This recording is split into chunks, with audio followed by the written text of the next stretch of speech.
Bienvenidos una vez más a su podcast Lo Bello de Ser Enfermero. Soy su anfitrión Giovanni y con gusto los saludo. Vamos a comenzar con todo el contenido, información y capacitación este martes hermoso que estamos presentando y compartiendo con ustedes. El episodio del día de hoy, el número 80, charlaremos acerca del estado de choque. Vamos a hablar qué significa, por qué siempre escuchamos de repente es que el paciente está chocado. Bueno, analizaremos la información y llegaremos a esas conclusiones. Antes de comenzar, como todas las semanas, quiero comentarles y recordarles que se suscriban, que le den like o manita arriba o que activen la campanita para que YouTube les avise cuando subimos un nuevo episodio del podcast. Vayan a seguirnos también a nuestras redes Instagram, Facebook, TikTok y Twitter, donde pueden encontrar más contenido de Lo Bello de Ser Enfermero y también enterarse de nuestras diferentes secciones y webinars que actualmente ustedes pueden cursar.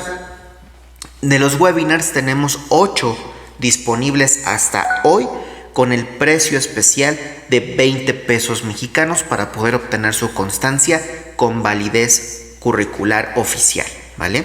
O lo que equivale a $1.3 estadounidenses. Asimismo, si ustedes requieren una constancia de un episodio, como por ejemplo el tema del día de hoy, que es estado de choque, te puedo dar también una constancia. Podrás encontrar un link en la descripción, uno para los webinars y uno especial para los episodios, y allí es donde te podrás registrar. Vas a poder hacerlo con un mínimo costo de 15 pesitos o lo equivalente a $1 estadounidense. Para más dudas, información, preguntas, puedes acudir con nosotros en redes sociales, Instagram, Facebook, TikTok o Twitter, y lo más pronto posible vamos a responderte.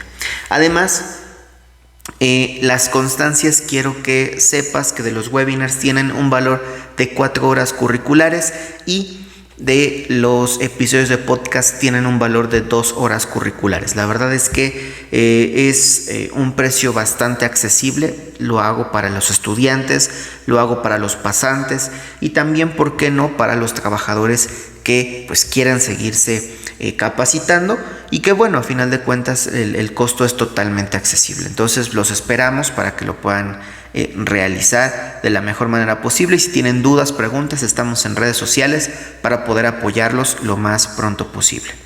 Muy bien, mis bellas y bellos enfermeros, esta semana no tenemos como tal una frase, sino un discurso que quiero darles para todos ustedes, porque creo que también ha llegado ese momento, ¿no? En esta ocasión es un honor y un placer estar aquí con ustedes, compartiendo este podcast todas las semanas, todos los días martes, con 80 episodios. Quiero aprovechar esta oportunidad para agradecerles a todos por su dedicación, su profesionalidad y su humanidad en el ejercicio de esta noble profesión. La enfermería es mucho más que un trabajo, mucho más que una profesión. Es una vocación, una pasión, una forma de vida. Como lo dijo Florence Nightingale, la fundadora de la enfermería moderna, la madre de la enfermería moderna, la enfermería pone al paciente en las mejores condiciones para que la naturaleza pueda sanar las heridas. Ustedes son los que cuidan de los enfermos con amor, los que les brindan consuelo y esperanza, los que les acompañan en los momentos más difíciles. Ustedes son los que hacen posible que la medicina sea un arte y una ciencia, una disciplina profesional. Ustedes son los que hacen honor al lema de la Organización Mundial de la Salud: salud para todos. Pero también sé que la enfermería es una profesión exigente, que implica sacrificios, riesgos y desafíos. Sé que muchas veces se sienten cansados, estresados o incomprendidos. Sé que muchas veces tienen que lidiar con la falta de recursos, la burocracia e incluso el maltrato y el hostigamiento. Sé que muchas veces tienen que enfrentarse a la muerte, al dolor o a la injusticia.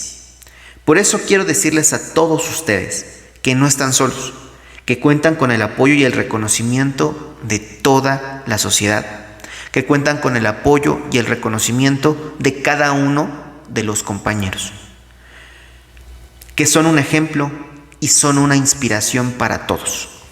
Tienen que verse así, como un ejemplo y una inspiración para todos.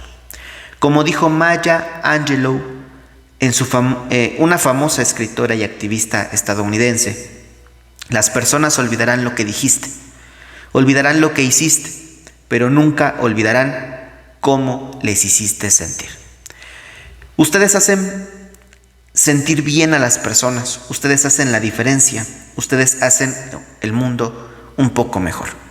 Muchas gracias por todo lo que hacen, muchas gracias por todo lo que comparten, muchas gracias por representar a la enfermería todos los días en su lugar de trabajo, en las escuelas, con sus compañeros, con sus amigos.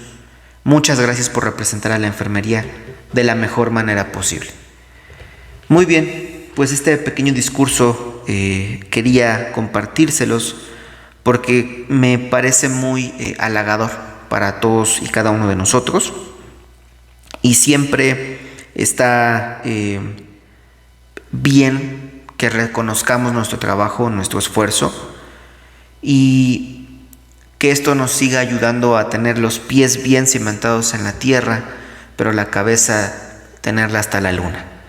Entonces, sígansela creyendo, sigan con la mejor actitud, sigan brindándose al 100%, y tal vez, como lo dice al final, ¿no? Olvidarán lo que dijimos, olvidarán lo que hicimos, pero nunca olvidarán lo que les hicimos sentir. Entonces, sean muy conscientes también de esa frase. Vamos a continuar con el tema de esta semana propiamente, que es el estado de choque, ¿no? Y el estado de choque es una situación de emergencia, es decir, cambiamos la palabra urgencia por la palabra emergencia, en la que el organismo no recibe el aporte suficiente de sangre y oxígeno, o sangre oxigenada no va a poder perfundir los tejidos, lo que provoca una hipoxia celular y una disfunción orgánica. Existen 4 tipos básicos de estados de choque según la causa que los origina, ¿no? Y con base en estos 4, pues conocemos otra subclasificación, por así decirlo. Tenemos al choque hipovolémico, ¿no?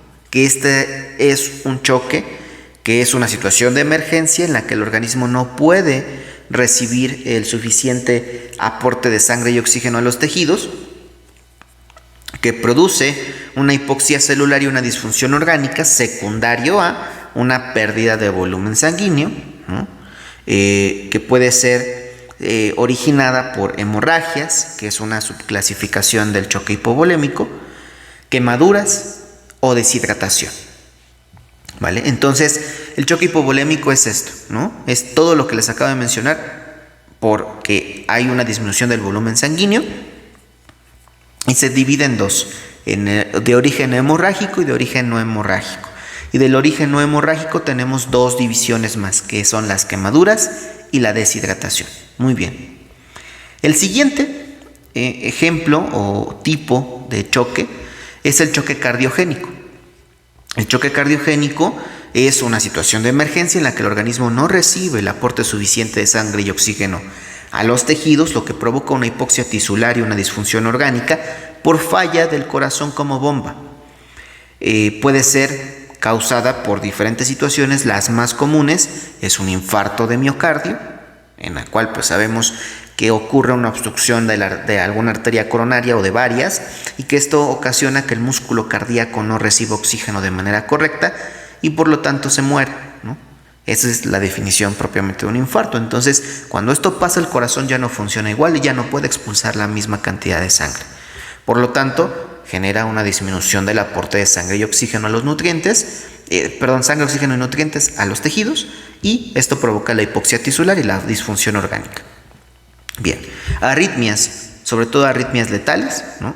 Y taquiarritmias, que son como las más comunes, pueden ser las que van a generar también un choque cardiogénico.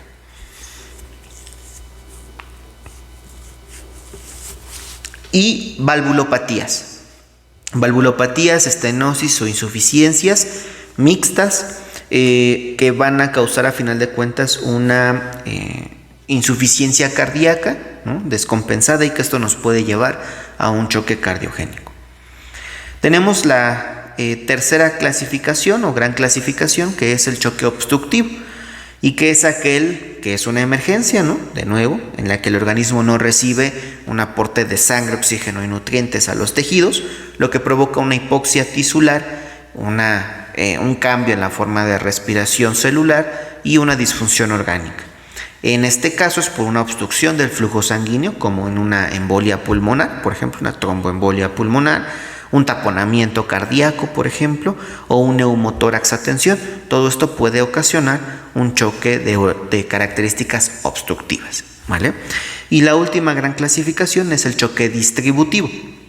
Aquí es una situación de emergencia, ya dijimos, en la que el organismo no recibe el aporte suficiente de sangre y oxígeno más nutrientes hacia los tejidos, lo que provoca una hipoxia tisular, unos cambios en la respiración celular, una disfunción orgánica, y esta es por una alteración en la distribución del flujo sanguíneo, es decir, se distribuye pero no de manera correcta, y va evolucionando, como su nombre lo dice, distributivamente, ¿no? Entonces, ¿cuáles ejemplos podemos tener aquí? El choque anafiláctico, ¿no?, por ejemplo, la lesión medular, que también lo vamos a conocer como choque neurogénico, y el último, el más común en las unidades de cuidados intensivos, es el choque séptico, ¿vale? Entonces son los tipos de choques, ¿no? Y ya prácticamente les mencioné todos los tipos de choque: hipovolémico, hemorrágico, hipovolémico no hemorrágico, cardiogénico, obstructivo, choque séptico, choque anafiláctico y choque neurogénico, ¿vale? Entonces son los tipos de choque que actualmente conocemos y tenemos, y que entran dentro de estos 4 grandes grupos. Los síntomas más comunes para el estado de choque, o los pacientes, ¿no?, con estado de choque, pues es la palidez, ¿no?, que el paciente comience con diaforesis, taquicardia, hipotensión, sobre todo esta triada que les voy a mencionar ahorita: taquicardia, hipotensión y oliguria, nos está hablando de que algo no está bien en la perfusión tisular, ¿no? Entonces, taquicardia, frecuencia cardíaca elevada; hipotensión, sobre todo sistólicas menor a 90; y oliguria, nos está hablando de que pues no le está llegando la suficiente sangre a los riñones para la producción de la orina, y por eso necesitamos al corazón para que esté rápido, ¿no?, y esté tratando de enviar más sangre, tratando de suplir las necesidades de la presión arterial, ¿no? Entonces, esa triada, sobre todo, más la palidez, la diaforesis, la alteración del nivel de conciencia y posiblemente una acidosis metabólica, van a ser los síntomas y signos más comunes de estos pacientes. Entonces habrá que estarlos valorando continuamente, ¿no? Nos los podemos encontrar tanto en urgencias como en hospitalización, y sobre todo en la unidad de cuidados intensivos. La fisiopatología del estado de choque se refiere al conjunto de alteraciones que ocurren en el organismo cuando hay una disminución del aporte de sangre y oxígeno a los tejidos, especialmente a los órganos vitales. Esto provoca una hipoxia celular y una acumulación de metabolitos tóxicos que afectan la función y la integridad de las células. Si el estado de choque no se corrige rápidamente, puede causar daño irreversible y muerte celular, lo que conduce a una disfunción multiorgánica y al fallecimiento del paciente. Los mecanismos fisiopatológicos del estado de choque dependen del tipo y la causa del mismo, pero en general se pueden resumir en algunos puntos que les voy a mencionar, ¿verdad? Entonces son en específico 4 puntos importantes, ¿vale? Los vamos a ir desglosando, ¿no? La disminución del volumen circulante efectivo. A esto me refiero, ¿no?, a cómo se va a distribuir, ¿no?, prácticamente en cuanto a los espacios, y qué efectividad va a tener propiamente la circulación, ¿no? Entonces, puede deberse a una pérdida de sangre o líquidos, ¿no?, sabemos, un choque hipovolémico prácticamente, o a una obstrucción del flujo sanguíneo, un choque obstructivo, o a una mala distribución del volumen por vasodilatación, es decir, lo de los espacios, un choque distributivo, y esto reduce el retorno venoso al corazón y disminuye la precarga ventricular, lo que va a afectar el volumen sistólico y el gasto cardíaco, ¿no? Es decir, esta disminución del volumen circulante efectivo, ya sea por un choque hipovolémico, un choque obstructivo o un choque distributivo, disminuye el retorno venoso, disminuye la precarga, afecta el volumen sistólico porque pues no hay tanto volumen dentro del corazón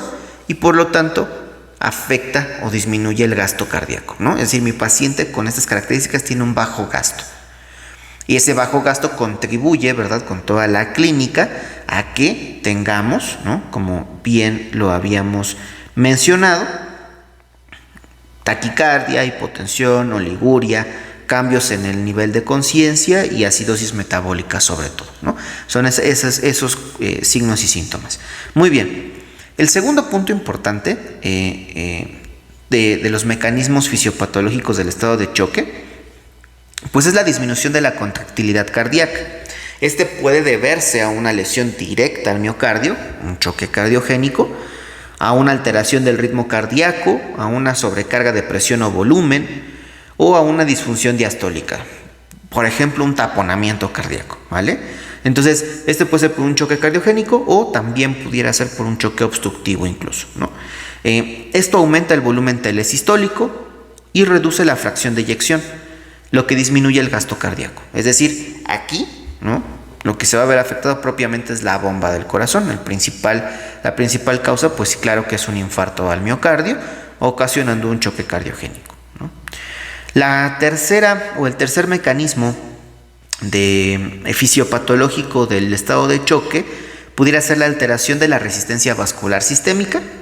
Este puede deberse a una vasodilatación generalizada por mediadores inflamatorios, como lo puede ser el choque séptico o el choque anafiláctico, a una vasoconstricción compensatoria por activación del sistema nervioso simpático y del eje renina-angiotensina-aldosterona, por un choque hipovolémico o incluso un choque cardiogénico, o a una alteración de la regulación local del tono vascular por una hipoxia o isquemia, un infarto también.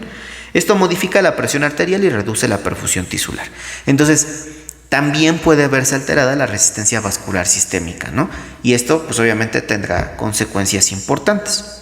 Y el último mecanismo, pues es la alteración del transporte y la utilización de oxígeno, es decir, la demanda y el aporte de oxígeno, ¿no? Este puede deberse a una disminución de la capacidad de transportar oxígeno, ya sea porque tenemos anemia o porque pudiéramos presentar una hipoxemia, es decir, tenemos buenos glóbulos rojos, buena cantidad, en buenas características, pero no tenemos la capacidad de poderlo distribuir, ¿no?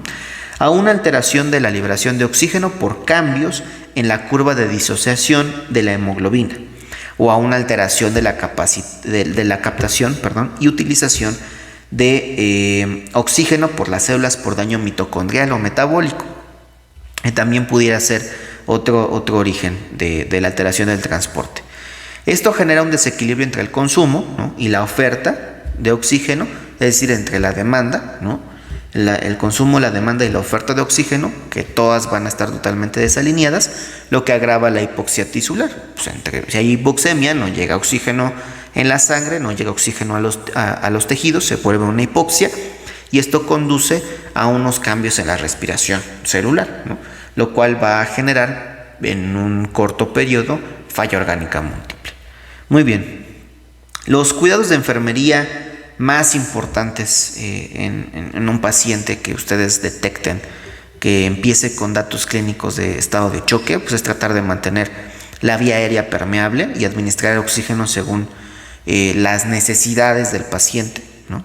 Monitorizar signos vitales, continuamente su electrocardiograma y la saturación de oxígeno, ¿no? Todo esto es constante. Colocar al paciente en posición Trendelenburg o semi-Fowler según el tipo de choque, ¿no? También es importante saber para qué nos sirve cada una. Canalizar una vía venosa periférica, si no la tuviéramos, con una solución salina al 0.9% y administrar fluidos, sobre todo porque pues, vamos a tratar de recuperar a ese paciente con una reanimación hídrica y fármacos, pues de acuerdo a las necesidades del mismo paciente y a la prescripción que nuestros compañeros del área de medicina nos van a aportar. Controlar la diuresis horaria y valorar la necesidad de colocar una sonda vesical, ¿no? Si es que fuera necesario. Vigilar el equilibrio ácido-base de nuestro paciente, eso sí va a ser fundamental. Los niveles de lactato, por esto es un indicador, ¿no? Prácticamente de que no hay una adecuada perfusión, ¿no? Entonces tendremos que irlo resolviendo poco a poco. Y también la hemoglobina, ¿no? Porque a lo mejor por ahí la hemoglobina es lo que no está bien, entonces habrá que corregirla para evitar complicaciones. Identificar y tratar la causa del choque lo antes posible, ¿no? Es decir, si fue una hemorragia, o si fue deshidratación, o si fue un infarto, o si fue una valvulopatía, o si fue tromboembolia pulmonar, o taponamiento cardíaco, o si fue una anafilaxia, una sepsis, etcétera. Siempre se debe tratar la causa del choque lo antes posible. Y también brindar apoyo emocional, ¿no? Tanto al paciente como a la familia, explicarles qué es lo que está pasando con su paciente y explicarle al paciente todos los procedimientos que le vamos a realizar. Aún así, el paciente se encuentre sedado. Eso también es importante. Muy bien, en esta semana propiamente no tenemos recomendación, no hay como tal una recomendación de la semana, pero sí quiero, ¿no?, hacerles hincapié en que pues comencemos a consumir contenido de enfermero, ¿no?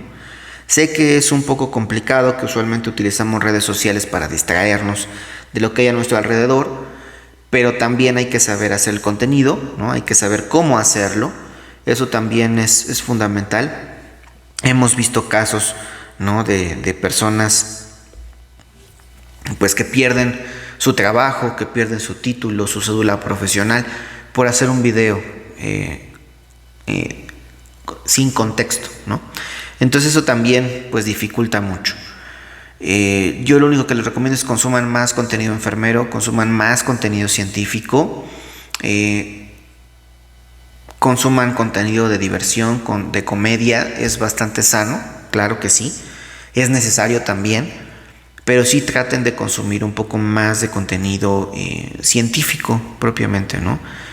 Como enfermero o como enfermera eres un científico, eres parte del área de la salud, eres parte de los científicos de la salud, que nosotros lo basamos, o todo nuestro estudio está basado en el cuidado, ¿no? Pero cuidar, más allá de que sea un arte, ¿no?, y que sea de vocación, también tiene sus cosas científicas, ¿no? Lo hemos platicado y también se los dije en el discurso. Entonces creo yo que es importante que pudiéramos manejar esto pues correctamente, ¿no? Entonces la recomendación es esa, que consuman contenido pues enfermero, ¿no?, de todas las características posibles, lo que más les guste, pero que consuman contenido enfermero. Y pues bueno, nada más sería eso como recomendación, ¿no? Hay una revista que me gusta mucho, que ya se las recomendé en el episodio anterior, que es la revista de Enfermería Facultativa, y te vas enterando de algunas cosas que ocurren en otros lugares, en otras latitudes del mundo, sobre todo en España, ¿no? Y lo relacionado con enfermería, y esta revista me gusta mucho, ¿no? Y hay una nota que quiero, que dice: la enfermería clave ante una sociedad que normaliza el acoso. Lo escribió Alicia Almendros, de Ourense, y dice: violencia de género, acoso escolar, bullying en redes sociales, maltrato a la tercera edad. ¿Vivimos en una sociedad cada vez más violenta? Esta es una de las preguntas que se debatieron en la jornada La violencia en nuestra sociedad a debate, organizada por el Instituto Superior de Formación Sanitaria, ISFOS, del Consejo General de Enfermería, en la sede del Colegio de Enfermería de Ourense. Las enfermeras pueden contribuir a detectar y prevenir agresiones en todos los ámbitos de la vida, por su cercanía a la ciudadanía, a los niños en los colegios, desde la atención primaria, desde las empresas, hospitales y centros sociosanitarios. Y debemos estar preparados para actuar y para denunciar. aseguró Florentino Pérez Raya, presidente del Consejo General de Enfermería. El objetivo de esta jornada es analizar lo que supone un problema social de primer orden, la violencia en todas sus formas. Un tema en el que las enfermeras tenemos mucho que decir y que aportar. Primero, porque desgraciadamente en muchas ocasiones somos quienes pagamos la frustración de los ciudadanos y somos quienes recibimos sus ataques en forma de agresiones, amenazas o insultos. Y hay que saber cómo actuar, cómo defenderse y sobre todo cómo tomar conciencia de que, ante cualquier incidente, siempre hay que denunciar. Debemos conseguir que las enfermeras no sufran agresiones y a la vez que ellas no ejerzan violencia para contribuir así con nuestra voz y nuestros hechos a una sociedad mejor, señaló Pilar Fernández, directora de ISFOS. Queríamos analizar un problema de primer orden. El 91.7% de los estudiantes de enfermería en las prácticas clínicas ha sufrido bullying, afirmó Pilar Mosteiro, profesora de enfermería de la Universidad de Oviedo, tras presentar en la jornada los resultados de un estudio llevado a cabo con 411 estudiantes de enfermería de Oviedo. Estamos en una sociedad en la que hemos normalizado el acoso, parece que todo vale, que puedes criticar y humillar. En redes sociales, por ejemplo, tenemos normalizados los mensajes negativos. Debemos enseñar respeto y buscar un mecanismo para poder atenuar y mejorar las cosas porque así no vamos bien, sentenció Pilar Mosteiro, profesora de enfermería de la Universidad de Oviedo. Roberto Valente, guardia civil y experto en entornos digitales y acoso en redes sociales, afirmó que las denuncias en este ámbito han aumentado en los últimos años y recordó que es imposible borrar lo que se publica en Internet, que nadie nos engañe. Lo que se sube ahí queda para siempre, por tanto, es importante que usemos los canales que existen para denunciar, porque si no se denuncia, no hay consecuencias, ¿no? Básicamente para el agresor, ¿no? Y si no hay consecuencias, no se aprende. Animamos que ante cualquier acción que consideremos delito, nos llamen, que nosotros los asesoraremos porque es importante saber que no todo vale, ¿no? Y eso también es una cordial invitación para todos aquellos que han sufrido bullying o acoso de alguna manera en el ámbito hospitalario, estudiantes y pasantes. Anímense a comentarlo, anímense a contar su experiencia, anímense a todo eso para que a las futuras generaciones no les pase, para que no lo estemos normalizando, no lo sigamos normalizando, ¿no? Bien entendido. Entonces, esta nota que me gustó muchísimo, es importante, ¿no? Tenerlo en cuenta. De esta revista son 3 páginas de esta nota propiamente y me gusta mucho, ¿no? Me gusta mucho. Lo que se sube a la red queda para siempre, ¿no? Eso tenemos que entenderlo, y todos aquellos que hacen acoso en redes sociales y que se sienten orgullosos por hacerlo en redes sociales, tras su pantalla, tras su teclado, pues los invitamos a reflexionar, ¿no? Los invitamos a que busquen apoyo, ¿no? Que busquen apoyo, y los invitamos a que reflexionen cuánto daño puede hacer un comentario de mala leche, un comentario fuera de contexto, ¿no? Ante a una persona que en este momento está padeciendo algo que a lo mejor tú no sabes y que puede exacerbar sus pensamientos. Entonces, los invitamos nada más a que hagan esa reflexión, a que la tengan bien claro, y que, pues bueno, entre más claro tengamos las cosas, mejor nos va a ir, ¿no? Eso ténganlo totalmente al pendiente, ¿no? Quiero decirles también que pues bueno, el podcast ha tratado de mantenerse activo lo más que se pueda. La verdad es que, como les dije, me había tomado unas vacaciones importantes para despejarme un poco, para despejar mi mente, porque también es necesario, ¿no? Según Virginia Henderson, pues es una de las 14 necesidades el hecho de tener actividades recreativas fuera de tu trabajo, ¿no? Si bien esto al principio comenzó siendo una actividad recreativa para su servidor, pues en la actualidad también ya es parte de su trabajo, ¿no? Porque pues estamos al pendiente de que ustedes lo puedan pues visualizar, ¿no? De que ustedes lo puedan ver, de que lo puedan escuchar, y no es queja para nada, ¿no? Al contrario, es decirles cuánto estamos evolucionando, ¿no? Y pues nada más quiero darles absolutamente las gracias.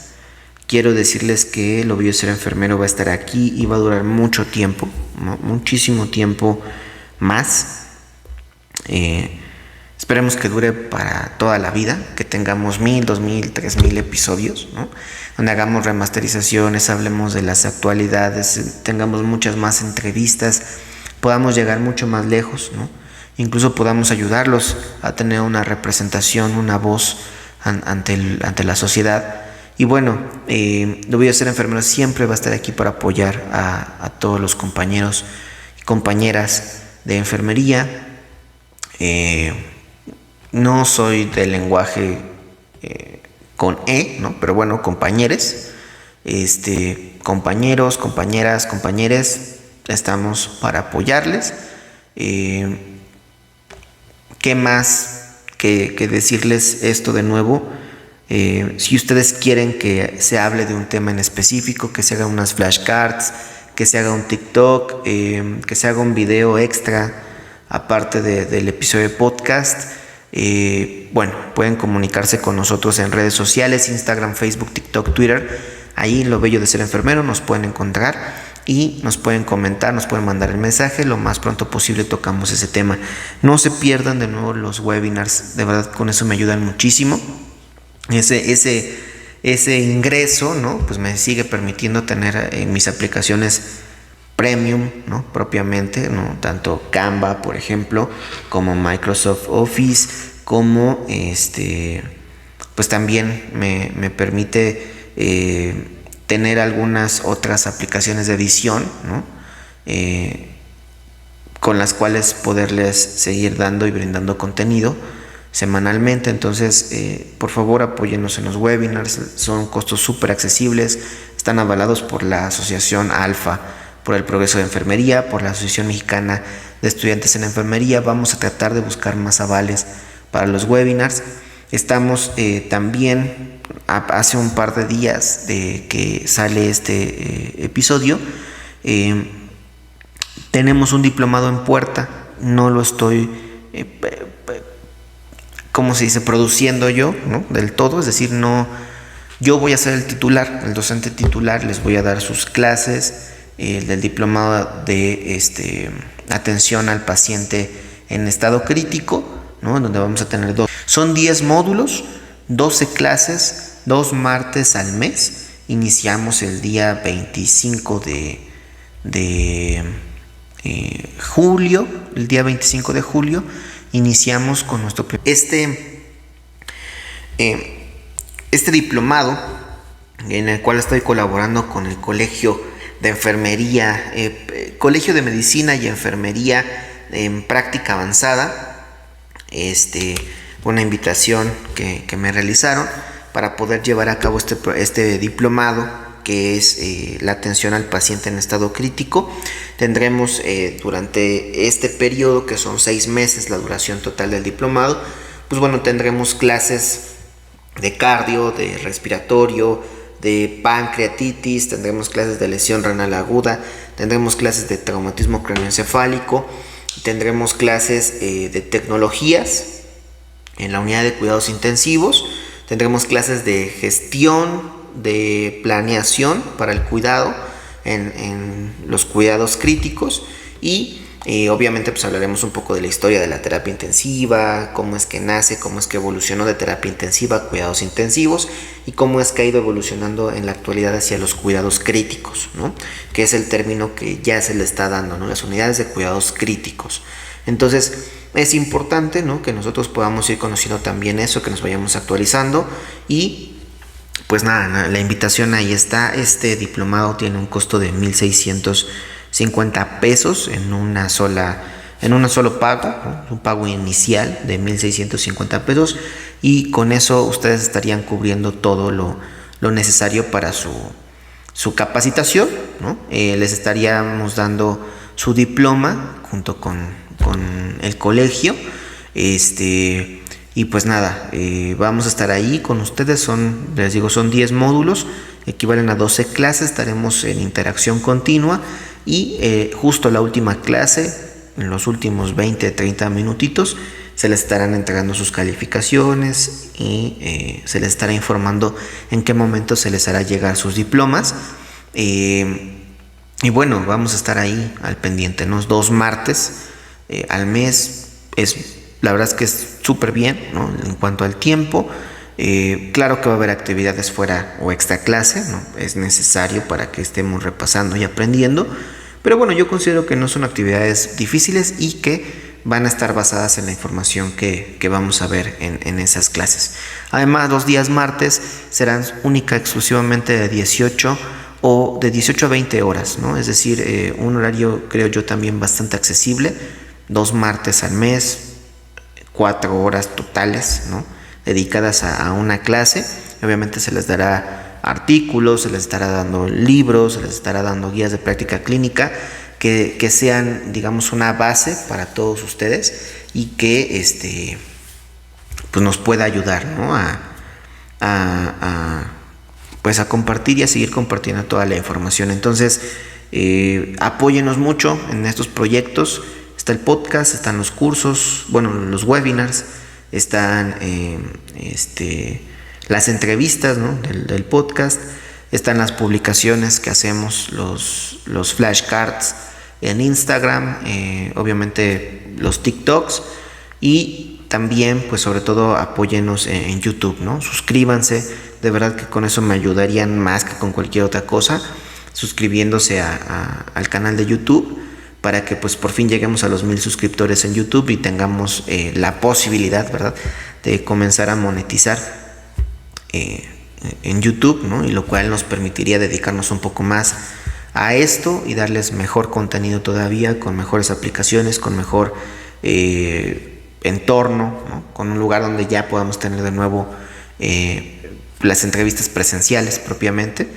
Y bueno, sin nada más que decirles, hasta aquí el episodio del día de hoy. Síganos en todas las plataformas de audio, Spotify, Google Podcast, Apple Podcast, Web Browser, Amazon Music, iHeartRadio, ¿no? Pero además de irnos a seguir y escucharnos en esas aplicaciones, por favor, de verdad, suscríbanse a YouTube para que tengamos esa posibilidad, ¿no? En el resto de las plataformas no recibimos monetización porque no, pues la verdad es que no tenemos la residencia en Estados Unidos, ¿no? Si tuviéramos una residencia en Estados Unidos, tal vez Spotify pudiéramos empezar a monetizar, pero la verdad es que no lo hace y solamente monetiza en Spotify quienes son originales de Spotify, ¿no? Nosotros no lo somos, ¿no? Porque obviamente pues lo voy a ser enfermeros de su servidor, pero de nuevo, la verdad es que sí es, digo, yo nunca les hablo de monetización, nunca les hablo de esto, pero creo que sí es necesario porque pues a veces la inversión es un poco mayor a la ganancia, ¿no? Entonces sí, les pido de su apoyo, nada más suscribiéndose al canal, y con eso va a ser suficiente para que les podamos seguir brindando toda esta información continuamente. Si quieren que se hable de un tema en específico, el podcast, un video, un TikTok, unas flashcards que ya les habíamos comentado, comuníquense con nosotros en redes sociales. También si tienen dudas acerca de cómo obtener su constancia para el episodio y dudas de cómo obtener su constancia para los webinars, también pueden comunicarse con nosotros directamente. El siguiente episodio, el número 78, el número 81, se me fue, el número 81, hablaremos de un tema muy especial. Es un tema, digamos, sorpresa. Vamos a tener una invitada muy, muy especial. Yo la conocí cuando era estudiante, por ahí nada más de vista, o éramos estudiantes en ese entonces, ¿no? Prácticamente. Después la conozco un poco mejor cuando ya llegó de pasante al servicio en donde laborábamos, y actualmente pues ya trabaja allí, ¿no? Entonces es una experiencia bonita. Platicaremos un poco de eso, y algo muy importante que es que ella se tituló por tesis, ¿no? Básicamente un protocolo de investigación, una investigación que ella realizó y pues la convirtió en una tesis, y me parece muy muy interesante porque su trabajo creo yo que es de admirar, y vamos a tratar de compartírselos un poco aquí. Entonces nos vemos el siguiente martes con esa invitada muy especial. Espero que se encuentren bien, que sacien sus necesidades, que verifiquen sus requisitos universales. Esto ha sido Palabra de Nightingale. Nos vemos el próximo martes con más del mundo enfermero. Bye.